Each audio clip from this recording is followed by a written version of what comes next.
o tienen acceso a un pediatra que los va a revisar y va a escuchar su corazón. Entonces, algunas veces se manifiestan a través de soplos, coloración violácea o azulada de los labios, de las manos y alteraciones en la formación de las uñas. Por ejemplo, se vuelven las uñas gorditas, ¿no?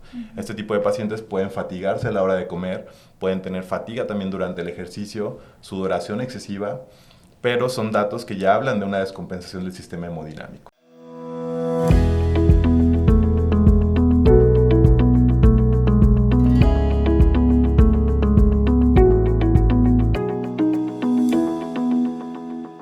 Bienvenidos a Salud de Hierro, un podcast en donde hablamos sobre temas relacionados a la salud en general y de padecimientos específicos. Yo soy la doctora Sandra Pérez Avendaño y les doy la bienvenida a este episodio. El día de hoy hablaremos sobre un tema de gran importancia que, se trata acerca de las enfermedades o defectos que se presentan en el corazón de los bebés durante su gestación. Nos acompaña el doctor Luis Rubén Miranda. Muchas gracias. Él es intensivista cardiovascular pediatra, egresado del Instituto Nacional de Cardiología y ha hecho muchísima labor con los niños que tienen padecimientos cardiológicos. El día de hoy vamos a platicar sobre ello. Para ayudarnos a entenderlo mejor, doctor, muchísimas gracias por acompañarnos y entendemos que una cardiopatía congénita se refiere a un problema del corazón, pero quisiéramos saber un poquito más sobre eso. Claro, pues muchas gracias, Sandra, por la invitación y las cardiopatías congénitas hay que entenderlas como los padecimientos en los cuales se ve alterada la forma del corazón y estos vienen desde el nacimiento, eso quiere decir congénito, ¿no? Cuando el niño nace ya existe este defecto en el corazón. Para que los órganos se formen, a lo largo del embarazo existe un proceso de embriogénesis y organogénesis en los cuales se van formando poco a poquito los órganos del bebé y estos procesos debido a diferentes enfermedades y otros factores se pueden ver alterados. Y eso generar que haya una alteración en las conexiones o en la formación de las estructuras del corazón.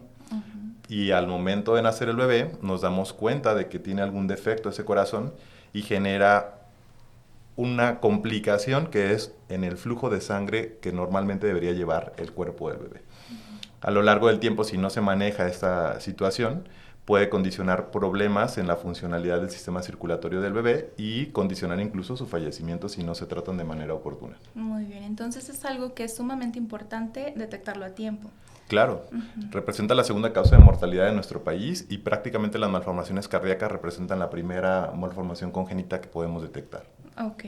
¿Y cuáles son las más comunes, estas cardiopatías congénitas? Bueno, entendiendo que puede haber alguna alteración desde las conexiones del corazón hasta la formación de los tabiques intracardíacos, el espectro en las cardiopatías congénitas es muy amplio, pero las más comunes que presentamos se conocen como comunicación interauricular, conducto arterioso permeable y comunicación interventricular. Existen algunas cardiopatías que son mucho más frecuentes en algunos pacientes con síndromes específicos, por ejemplo, los pacientes que tienen síndrome de Down o que tienen síndrome de DiGeorge o algún padecimiento especial que los hacen más susceptibles a una cardiopatía en particular y ese tipo de situaciones se tienen que buscar de manera intencionada en estos pacientes cuando los tenemos diagnosticados. Muy bien. Ahora, nos comentaba que esto es desde el nacimiento, cuando existe la formación dentro de su vientre, de la mamá, pero ¿existen causas conocidas al respecto? Como te digo, hay asociaciones con algunos síndromes genéticos, o sea, si tú ya tienes la información de que el bebé va a venir, por ejemplo, con síndrome de Down, hay que buscar de manera intencionada una cardiopatía. Entonces, las genopatías o las alteraciones en el material genético son una de las causas que existen para que se presenten las cardiopatías congénitas, aunque se consideran enfermedades multifactoriales. Esto es, no hay una sola causa en sí que genere este proceso. Hay algunas otras enfermedades que pueden generar el proceso, como la diabetes gestacional, el uso de cigarro durante el embarazo, pero en sí no hay una causa específica que podamos integrar para decir que por eso se generan las cardiopatías congénitas. Entendido. Bueno, doctor, y por ejemplo, ¿cuál es el proceso de detección que se lleva a cabo aquí en su consultorio que está ubicado en Hospitales Puerta de Hierro?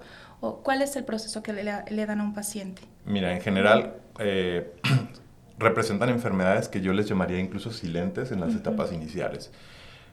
Muchos niños tienen acceso a atención médica desde el nacimiento y eso, o tienen acceso a un pediatra que los va a revisar y va a escuchar su corazón. Entonces, algunas veces se manifiestan a través de soplos, coloración violácea o azulada de los labios, de las manos, y alteraciones en la formación de las uñas. Por ejemplo, se vuelven las uñas gorditas, ¿no? Este tipo de pacientes pueden fatigarse a la hora de comer, pueden tener fatiga también durante el ejercicio, sudoración excesiva, pero son datos que ya hablan de una descompensación del sistema hemodinámico.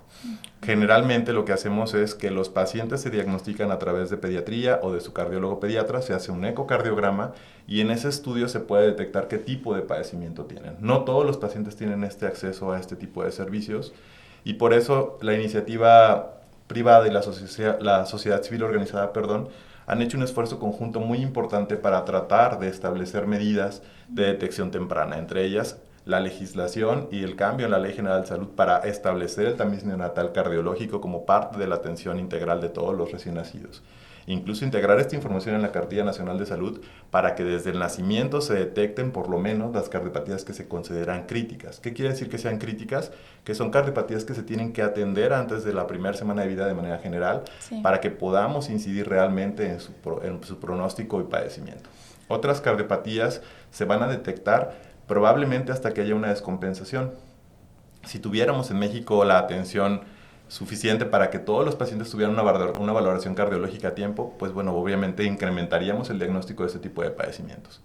Creo que de manera global podemos decir que 8 de cada 1000 pacientes nacerán con una cardiopatía congénita que requiera tratamiento a lo largo de su vida. De acuerdo, y es algo sumamente importante que están haciendo ahorita ya este grupo en donde usted está trabajando, y nos comentaba acerca de una asociación que me parece maravilloso lo que hacen, porque así como comenta, bueno, este tratamiento empieza a ser muy costoso a la larga. Entonces nos comentaba acerca de Operación Corazón. Platíquenos cómo surge esta asociación y a qué se dedica. Mira, creo que todos los especialistas y médicos que nos dedicamos pues a atender pacientes literal. A lo largo de nuestra carrera nos hemos visto en alguna situación en la cual nos vemos limitados con algún recurso o con algún tratamiento, ¿no? Y hicimos literal un conjunto o un esfuerzo conjunto entre muchos de estos especialistas.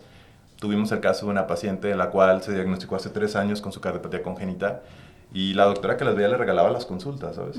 Pero al final de cuentas ese esfuerzo aislado de regalarle la consulta no traducía en una significativa para la niña, ¿no? Creemos que si se junta esta iniciativa de altruismo, de donación, de apoyo a este tipo de pacientes de diferentes especialidades y se coordina de manera organizada, podemos lograr que ese esfuerzo culmine en el tratamiento que requiere el paciente, y eso fue Operación Corazón. La suma de las necesidades que vivíamos los especialistas al ver a esos pacientes que no tenían acceso a este tipo de tratamientos y hacer un esfuerzo integrado y coordinado para que se pueda traducir en un tratamiento que en este caso fue cirugía corazón abierto a una paciente que lo requiera, ¿no? Entonces, Operación Corazón es eso, es la suma de voluntades que ha generado un esfuerzo conjunto, organizado de la sociedad civil y de la iniciativa privada para generar oportunidades de vida a pacientes que tienen un muy buen pronóstico y que al realizársele su tratamiento específico y indicado, su vida será completamente normal. Y creemos que es un punto súper importante porque, como te digo y te menciono, Sandra, es la segunda causa de mortalidad. Sí. Tenemos un problema ahí que no hemos abordado, y que realmente si lo hacemos de esta forma en conjunto y en equipo podremos tener los resultados que queremos y que se están teniendo a nivel mundial. Claro, y como lo comentaba, que esté también integrado a la Cartilla Nacional, no solamente el tabiz metabólico, claro, sino también algo que detecte cardiopatías desde una edad temprana. Claro. Sí, perfecto. Bueno, y por ejemplo, ¿qué servicios se ofrecen aquí en Hospitales Puerta de Hierro que precisamente pueden apoyar a estos padecimientos?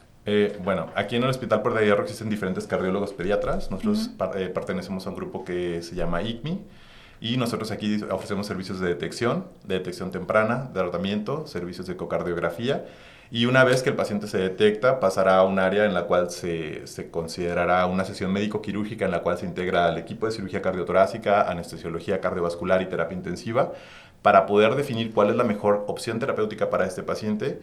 Y se ingresa, se opera y se le da cuidado posterior en terapia intensiva para que pueda irse a su casa, ¿no? Existen también programas de rehabilitación cardíaca que nos ofrecen la alternativa de darle seguimiento a aquellos pacientes que requieran todavía un poco más de apoyo después de su procedimiento.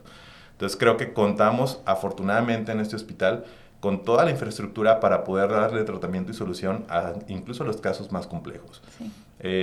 un caso que me encantaría comentarte, por ejemplo, una familiar, una paciente se acercó con nosotros porque tenía el diagnóstico prenatal de la cardiopatía congénita. Antes del nacimiento le habían hecho un estudio ecocardiográfico a su bebé y eso permitió que se detectara una anomalía cardíaca severa. Y nos dio la oportunidad como equipo, en unión con otros grupos de soporte de vida extracorpóreo, por ejemplo, de tener todas las condiciones y el material necesario y los equipos suficientes para ofrecer todo lo que el bebé necesitó una vez que nació. Entonces se hizo su cirugía y se le dio todo este soporte para que recibiera el tratamiento que necesitaba. Muy bien. Y por ejemplo, este tipo de casos que ahorita me comentas, creo que son algo que preocupa mucho a las mamás. Muchas de ellas nos contactan por redes sociales y nos dicen, bueno, en caso de que mi bebé presente algo, ¿qué puedo hacer? ¿A dónde puedo acudir? Sabemos que ahorita, bueno, estamos con usted en este momento y podemos derivarlos perfectamente a este instituto en donde los pueden tratar integralmente. Sin embargo, ¿cuáles serían las recomendaciones que usted como, bueno, médico le daría a las mamás? Bueno, creo que siempre es importante, y siempre lo comento yo como pediatra, la opinión del papá, la impresión inicial del papá de mi niño no está bien, Claro. te tiene que obligar a llevarlo a atención médica, ¿no? Sí. Entonces, siempre estar pendiente de cuáles son los signos y síntomas que presenta tu paciente. En el caso, por ejemplo, de esta niña que operamos el fin de semana que se llama Dulce, la mamá empezó a notar que su pecho se empezó a deformar. Empezó a tener un abombamiento del pecho y ese abombamiento del pecho a la mamá no se le hizo normal y lo llevó con un médico general de manera inicial. El médico general lo derivó a un pediatra y después de ahí fue un cardiólogo hasta que se le hizo el diagnóstico. Entonces, punto número 1, si tú no ves que tu niño esté normal, no quitar el dedo del renglón hasta que te den un diagnóstico y una evaluación suficiente. Número 2, si estamos ante la condición de una cardiopatía congénita, no retrasar el tratamiento. Muchos de los pacientes que se ven bien y que están normales y que están corriendo, tienen un proceso que se está llevando a cabo dentro de su corazón, que si no se atiende de manera oportuna va a desencadenar en un paciente que requerirá posteriormente medidas que ya no serán curativas. Entonces creo que el tener el valor es algo súper importante, de que una vez que te diagnostiquen a tu paciente y se le ofrezca un tratamiento, tengamos esa madurez de poder decir, me aviento, ¿no? Es un paso súper, súper complicado, pero que es importantísimo que lo demos a tiempo para que obtengamos los resultados que queremos y que están proyectados. Sí, por supuesto, y es un consejo que debe de ser integral, como lo comentábamos, claro, multidisciplinario, pero también que es complejo también para los padres decidirlo, ¿no? Porque dicen, bueno, tal vez puede tener algún tipo de situación más adelante, pero es mejor actuar a tiempo. Claro, siempre es un miedo, y más cuando tú no estás viendo a tu niño mal, ¿no? O sea, si tu niño lo ves corriendo, se ve sano, se ve bien, es una decisión muy complicada, digo, independientemente al centro donde se dirijan, pero siempre brindarle la atención oportuna al paciente es la clave para que le vaya bien. Entonces, la particularidad de este tipo de pacientes, Sandra, es que si se atienden a tiempo, la sobrevida, el pronóstico es muy bueno. Sí. Si no se atienden a tiempo, salen de tratamiento quirúrgico, de tratamiento correctivo y entrarán entonces a algo que llamamos cuidados paliativos. Entonces, ese es el problema principal. Pacientes que no se tratan a tiempo, pacientes que finalmente necesitarán otro tipo de terapias y que ya no se puede hacer algo por ellos de manera real. Y bueno, aprovechando ahorita que nos comentaba los cuidados paliativos, ¿qué son para aquellos que nos siguen en redes sociales, en Spotify o en YouTube, que tal vez no tienen esta idea de lo que son, pero lo han escuchado? ¿Es lo mismo que terapia intensiva? No, los cuidados paliativos son los cuidados que están destinados a aquellos pacientes que ya no tienen una opción de curación y que se les da para mejorar su confort y sus condiciones generales y calidad de vida, pero ya no es una opción correctiva.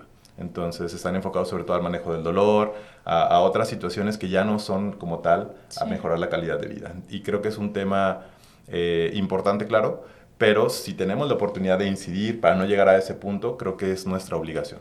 Sí, por supuesto. Muy bien, muchísimas gracias, doctor. Y gracias por acompañarnos el día de hoy. Yo creo que el tema da muchísimo más, o sea, es un tema muy interesante. Podemos platicar también acerca de cada una de las patologías, pero bueno, estaríamos platicando todo el día. Y le agradezco muchísimo porque sé que es de gran valor para todos, para los padres que nos ven y para todos los niños. Y bueno, gracias a todos los que nos vieron hasta el final. Muchísimas gracias por seguirnos. Regálenos un like y síganos en nuestras redes sociales. Así también pueden seguir a Operación Corazón, esta asociación, por redes sociales. Búsquenlo en Facebook. ¿Están también en Instagram? Sí, estamos en Facebook, en Instagram. Y estamos trabajando arduamente para ampliar el rubro de pacientes que podemos atender. Ahorita estamos enfocados en pacientes con cardiopatías simples, que tengan oportunidad de tratamiento a corto plazo, Sí. y que eso pues mejore su sobrevida, y los esperamos. Muchas gracias. No se olviden de seguirnos en nuestras redes sociales y estén pendientes de nuestros próximos episodios. Muchísimas gracias.